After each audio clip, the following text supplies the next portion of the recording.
Amen. Praise the Lord. Tayo po idadako sa pinakamahalagang bahagi ng ating banal na programa, ang pag-aaral ng salita ng ating mahal na Panginoon, na ito'y dadali ng ating beloved ordained preacher, beloved Brother Boy Kaluya. Amen. Purihin po ang ating pinakamamahal na Panginoon. God bless you po sa ating beloved preacher, beloved Brother Freddy. At ang pinakamataas sa pagsamba, pinakamataas sa pagpupuri, pagluwalhati, pagdakila, karangalan ay para sa ating pinakamamahal na Panginoong Jesucristo. At patuloy po nating inaalala mga hindi malilimutang aral na ating beloved pastor, beloved evangelist Wildy Estrada Almeida, beloved assistant pastor Lina C. Almeida. At bumabati po kami ng magandang gabi sa lahat po ng mga beloved children, the Almeida family, sa mga apo, mga manugang na ating beloved pastor, at sa mga lahat ng mga kapatiran po natin, Luzon, Visayas, Mindanao. Maging sa mga kapatiran natin sa Ibayong Dagat, lahat po ng mga kapatiran po natin, masugid na sumusubaybay sa ating pong banal na gawain. Maligayang panonood po sa inyo, mami na mahal, at sa lahat ng mga nagpasa ng mga prayer request. Abangan nyo po, mami na mahal, at sama-sama po natin idadalangin yan mamaya sa ating mahal na Panginoon. Tayo po'y manalangin muna, mami na mahal, bago tayo dumako sa mga banal na salita ng Diyos na mapapakinggan po natin. Tayo po'y makiisa sa panalangin. Opo, dakilat mapagpala po naming Ama Diyos na makapangyarihan sa lahat. Sa makapangyarihang pangalan ng aming pinakamamahal na Panginoon Misampa, dakilang Diyos, patawarin mo po kami. Linisin mo po ang aming mga puso. Gawin mo kaming karapat-dapat. Magdala na yung banal at sagradong salita. Pahiram mo ang aming mga labi, Mala Panginoon. Kayo po maglagay ng mga salita mo sa aming bibig, Mala Panginoon. Patawarin mo po kami sa lahat ng aming mga pagkukulang, sa aming mga kamalian, Mala Panginoon. Bigyan mo ng pananampalataya ang mga nanonood at nakikinig ng iyong mga banal na salita at aming sinasaway ang lahat ng gawa ng kalaban, demons of unbelief and doubts, demons of hindrances. We bind the power of darkness in Jesus' name. Amen and amen. Purin po ang ating pinakamamahal pa naman minamal kayo. Buksan muna natin ang ating dalawang pambungad na talata dito sa 1 Timoteo 6:12 at saka 1 Timoteo 1:18 at 19. Dito po sa 1 Timothy chapter 6 verse 12, makipagbaka ka ng mabuting pakikipagbaka ng pananampalataya. Manangang ka sa buhay na walang hanggang, na dito'y tinawag ka at ipinahayag mo ang mabuting pagpapahayag sa harapan ng maraming saksi. Dito sa 1 Timothy chapter 1 verse 18 up to 19. Ang biling to ay pinagtatagubilin ko sa iyo, Timoteo, na aking anak, ayon sa mga hula na tungkol sa iyo, upang sa pamagitan ng mga ito ay makipagbaka ka ng mabuting pakikipagbaka, na ingatan mo ang pananampalataya at ang mabuting budhi, na nang ito itakwil ng iba sa kanila ay nangababagbag tungkol sa pananampalataya. Amen. Amen.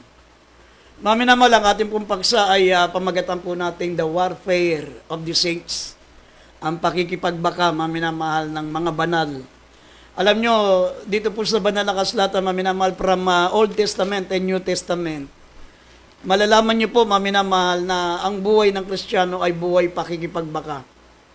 Noong unang panahon, mami na mahal, ang laban ng mga mananampalataya noon, katulad nila Haring David, nila Abraham, mga minamahal nila Gideon, nila Moses, mga minamahal ay laban sa laman. Laban sa talagang mga tao rin po ang kalaban nila. Yun ang mga Amorites, mga Ammonites, mga Egyptian. Pero sa panahon po natin ngayon, maminamahal, ganun pa rin ang buhay natin, nakikipagbaka po tayo. Pero mas mahirap ang pakikipagbaka na ating pong labanan ngayon. Kasi ang ating kalaban, sabi po rito, ang ating pagpakikipagbaka, maminamahal, ay hindi laban sa laman o sa dugo, kundi laban sa pamunuan, laban sa mga namamahala ng sanlibutan ito, laban sa mga masamang espiritu. Kaya mas mahirap yung labanan po natin ngayon, maminamahal. Kaya nga, ipinagtatagubilin ni Apostol Pablo, sabi, makipagbaka tayo ng mabuting pakikipagbaka ng pananampalataya. Manangan tayo sa buhay na walang hanggan, na dito tayo tinawag at ipahayag natin ang mabuting pagpapahayag sa harap ng maraming mga saksi. Kaya dito po sa banal na kasulatan, maminamahal, sabi po ng Efeso, Kapitulo 6, talatang 12, dito sa 1 Pedro 5:8, unang-una, maminamahal, dapat kilalanin po natin ang ating kalaban. Ang ating pakikipagbaka ay laban sa laman at sa dugo. Wala po tayong kalaban tao. Kung meron mang mga, minsan, maminamahal, lumalaban sa atin, kung meron man mga sinisiraan tayo, ginagamit lang po yan ng masamang espiritu. Hindi po sila ang kalaban natin.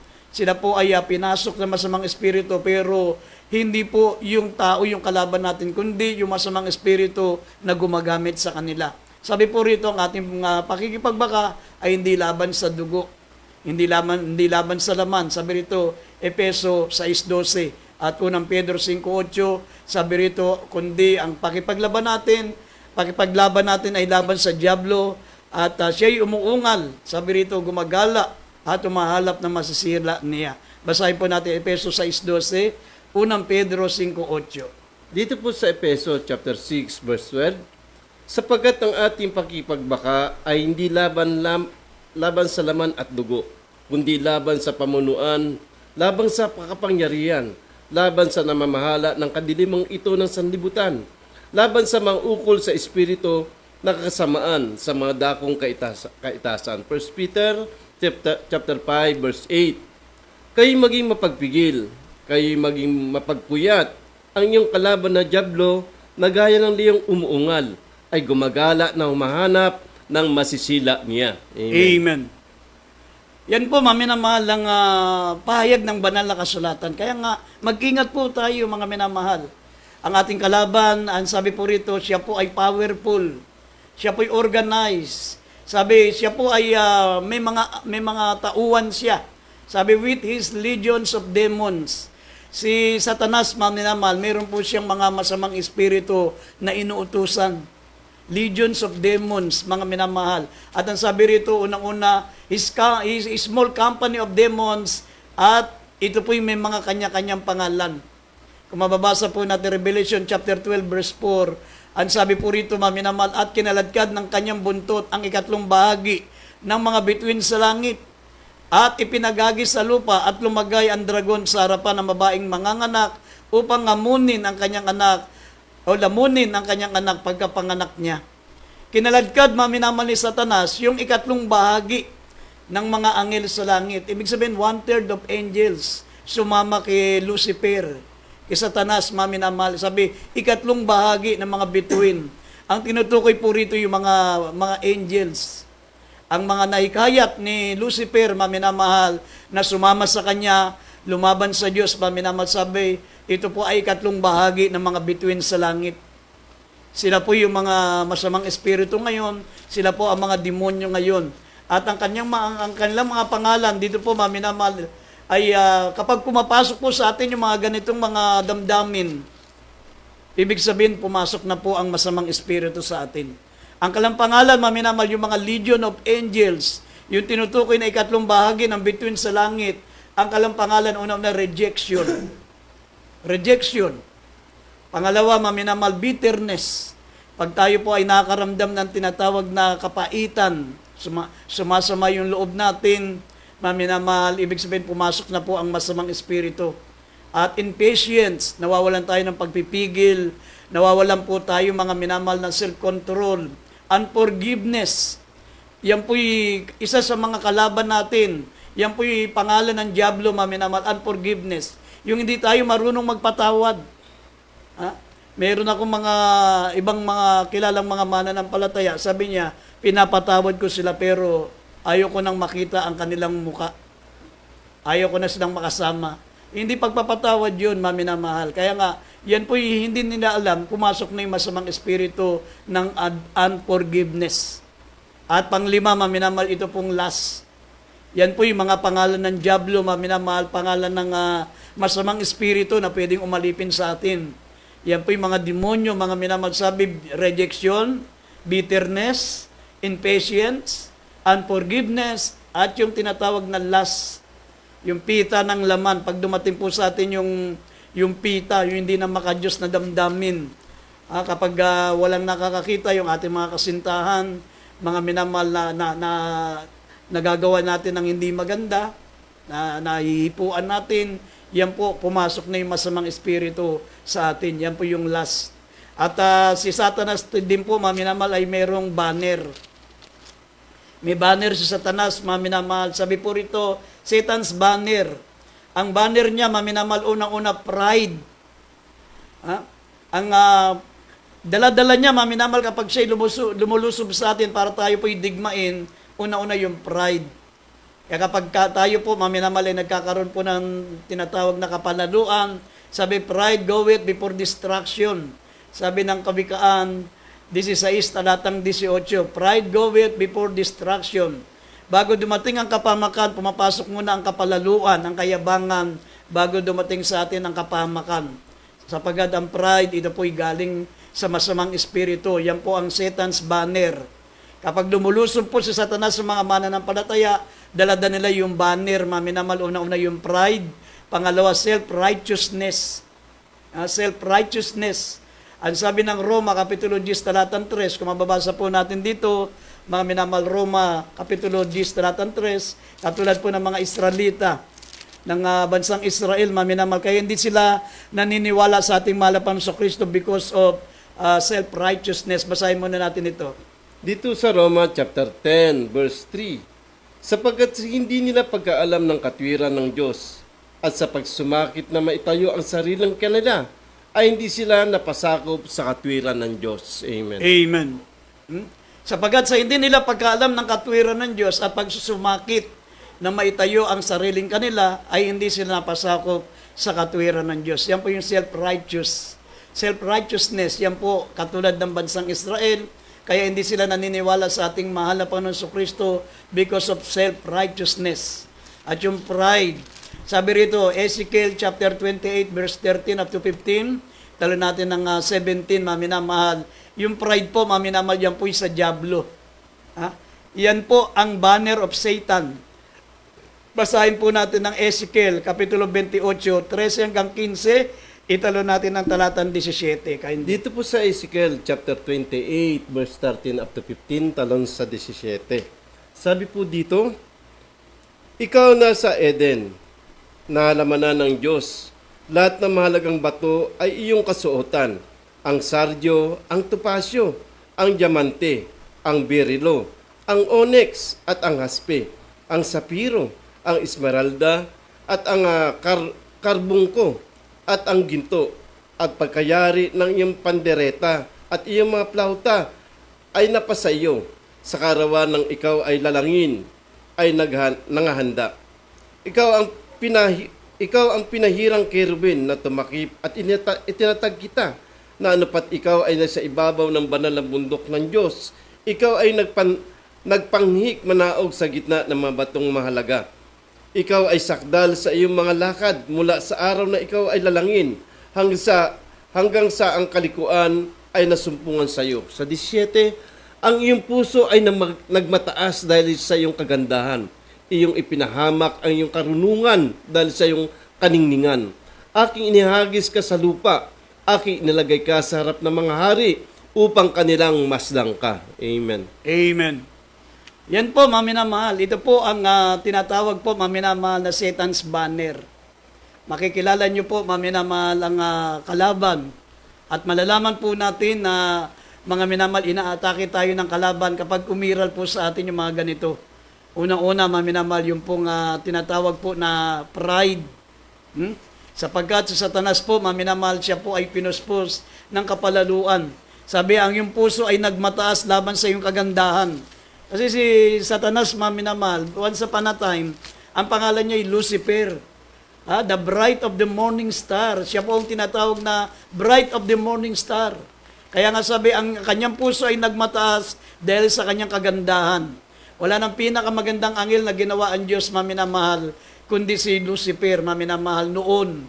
Pero ngayon, siya na po ang diablo, siya na po ang Satanas. At ang sabi, siya po'y marunong. Sabi, iyong ipinahamak ang iyong karunungan dahil sa iyong kaningningan. At aking inihagis ka sa lupa, aking inilagay ka sa harap ng mga hari upang masdan ka. At ang sabi pa ng 18, mga minamahal, sabi po ng talata, at sabi rito, at ikaw ay pinahirang kirubin na tumatakip at itinatag kita, ano pat ikaw ay nasa ibabaw ng banal na bundok ng Diyos, ikaw ay nagpapanik manaog sa gitna ng batong mahalaga. Yan po, maminamahal, sa Satanas. Yan po yung nasa Ezekiel chapter 28, verse 13 hanggang 17. Sabi ng banal na kasulatan. Yan po ang kanyang mga katangian, mga minamahal. At sabi pa, yung respectability, yung tinitingala, mga pinapipitagan, respectability. Iniisip niya, siya po, mga minamahal, ay kagalang-galang, siya po ay napakataas sa lahat ng anghel na ginawa ng Diyos. Kaya sabi ng Ezekiel 28:17, kaya ang iyong puso ay nagmataas. Kaya ang iyong puso ay nagmataas dahil sa iyong kagandahan, iyong ipinahamak ang iyong karunungan dahil sa iyong kaningningan. Aking iniyagis ka sa lupa at aking inilagay ka sa harap ng mga hari upang kanilang masdan ka. Yan po, maminamahal ang katangian ni Satanas. Pang-apat po ay selfish ambition. Siya po ay merong selfish ambition. Mababasa natin sa Isaiah 14 verse 24, mga minamahal, gusto niya maging katulad ng Diyos. Isa sa mga makasariling ambisyon ni Satanas, yung maging katulad ng Diyos. At ang sabi, jealous. Ang isa sa katangian niya yung pagka-inggitero. Maminamahal, ayaw niya na merong anghel na makakahigit sa kanya. Gusto niya, maminamahal, at siya lang po ang pinakapipitagan, pinakamaganda, pinakamarunong at katangi-tangi. Yan po ang mga katangian ni Satanas. At sabi po rito, pang-anim po yung jealousy. Siya po ay seloso, siya po'y mapanibuguin, ayaw niya na mahigitan siya ng iba. Sabi pa rito sa Isaiah 14 verse 12 up to 14, makikita po natin, maminamahal, kaya siya ay inuhulog mula sa langit, maminamahal, gaya ng tala sa umaga. Basahin natin, Isaiah 14:12 up to 14, kaindi. Dito po sa Isaiah chapter 14 verse 12 up to 14, ano't nahulog ka mula sa langit, o tala sa umaga, anak ng umaga, paano ikaw ay lumagpak sa lupa? Ikaw na siyang nagpahina sa mga bansa. At sinabi mo sa iyong sarili, ako'y sasampa sa langit, aking itataas ang aking luklukan sa itaas ng mga bituin ng Diyos. At ako'y uupo sa bundok ng kapisanan, sa mga kaduluduluhang bahagi ng hilagaan. Ako'y sasampa sa itaas ng mga kaitaasan ng mga alapaap. Ako'y magiging gaya ng kataas-taasan. Amen. Amen. Yan po, maminamalang katangian ni Satanas. Kaya nga si Satanas po yung napakamakapangyarihan. Siya po'y pangalawa sa Diyos. Kaya sabi ng banal na kasulatan, dahil sa kanyang kapalaluan, siya po'y pinalayas ng Diyos at ngayon nandun siya sa impyerno. Sabi ng banal na kasulatan sa 2 Peter chapter 2 verse 4, siya po ay ikinulong. Sabi, ang diablo'y kinulong doon sa impyerno, maminamahal, upang ilaan sa paghuhukom. Hindi isama natin dati. Idugtong natin 2 Peter chapter 2 verse 4, saan po ngayon ang kinalagyan ni Satanas dahil sa kanyang kapalaluan, dahil sa kanyang pagre-rebelde laban sa ating mahal na Panginoon. Ito ang kanyang kalagayan.